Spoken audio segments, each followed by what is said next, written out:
Hey guys, we are just 1 month out from the Open and finishing off this cycle, roughly halfway through as we continue to challenge ourselves to these newer skills and doing things under fatigue. We're starting out on Monday with 5 rounds for time, 12 thrusters at 95-65, 12 power snatches. So just going back and forth, looking to take roughly 10 minutes to complete this. All right, so just scale the weight accordingly if you need to. For the fitness option, we are going to be going from the hang on the power snatches, and we're going to do dumbbell thrusters and just keep it a little lighter.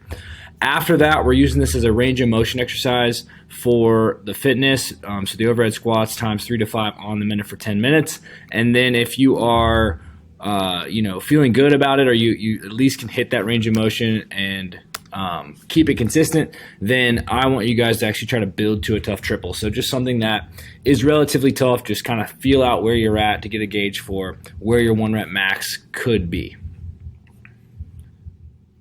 On Tuesday, we're going to start out with 5 touch-and-go power cleans, building, and then as many bike calories in the remaining time. Okay, so you're going to do five cleans and then go into those bike calories and really push the pace on the bike calories. We're going to get 2 minutes of rest, so I want you guys to really try to push the pace each time.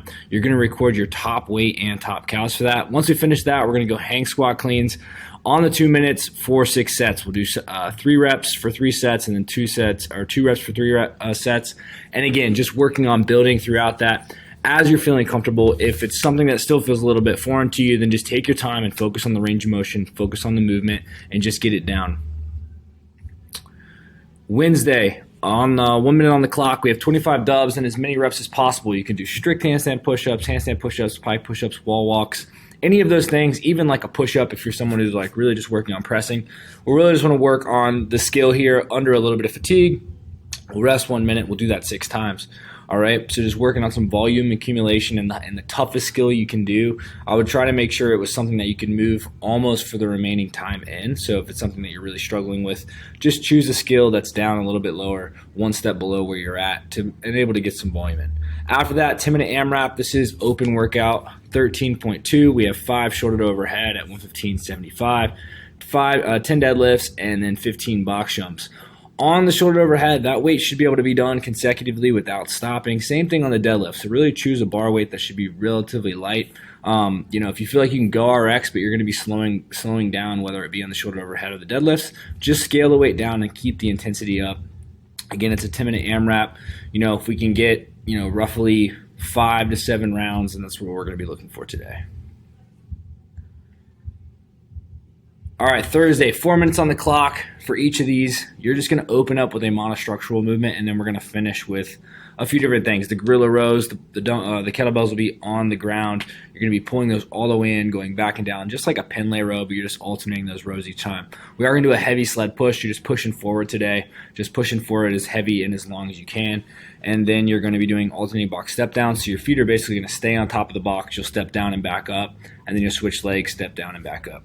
Okay, you rest 2 minutes between those. 4 minutes on, 2 minutes off. We'll do that 2 times. It's going to be roughly 36 minutes. And Friday. All right, 1 minute of walking lunges. This will be unweighted. And then you're going to do as many of the gymnastic pulling movement you choose. And then 2 minutes of row calories. We'll rest 2 minutes. So 4 minutes on, 2 minutes off times 5.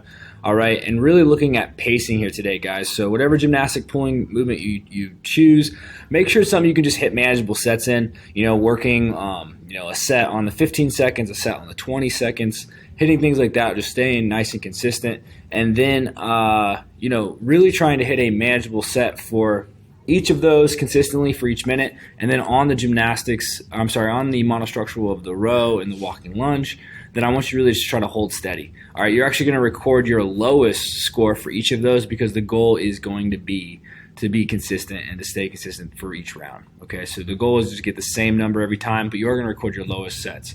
After that, the accessory work, hollow rocks, and hip extensions to finish off. Friday. Weather seems like it's going to be good, so far it's going to be a run. If the weather is a little bit different, then we'll change it. But we have 4 rounds for time, 400-meter run together. Then you have 30 kettlebell swings split, however, and then 20 bench press at 225, 145. So a little bit heavier today on the bench press. Should be able to be done in sets of 5, even if it's like 4 to 5, and you guys can just move consistently through it. That's good. Make sure we're wrapping our thumbs on the bench press. Help somebody out by spotting them. No clips on the bar in case something gets weird and you have to toss the bar, but focus on safety there, guys. Take a set, get set up, and then do these correctly.